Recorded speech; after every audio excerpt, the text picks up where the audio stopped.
تهاتر یکی از گلوگاه‌های فساد در ایران. نمونهش رو بگم، هفته پیش اخبار رو نگاه کنید. برای همین پروژه آزادراه تهران شمال که افتتاح شد، گزارش رو دیدید یا ندیدید؟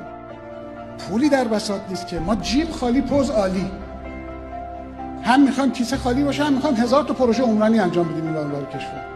بعد پول نداریم. شرکت‌ها یا پیمانکارایی هم که میان کار انجام بدن مشخصن که کیا هستن. اینا مشخصن. میگه ما به ازای این پولی که نداری زمین بده. این زمین رو کجا میدی؟ چه قیمت گذاری میکنی؟ چه داد و ستدی اونجا داره انجام میشه؟ هیچ کی خبر نداره.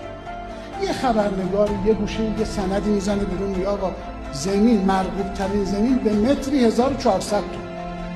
الوهرته علی راوی. برن دستگاه نظارت پیگیری کنن. تهاتر اونم در فقره زمین و ساخت و ساز و ساختمان یکی از گلوگاه‌های اصلی فساد توی مملکت. مبنای برنامه هفتم تهاتر. تکون میخواد بخوره، آقدایی رو میخواد تکون بده، بره زمین بده. زیر ساخت میخوای بدی، زمین بده. مسکن میخوای تامین کنی، زمین الحاق.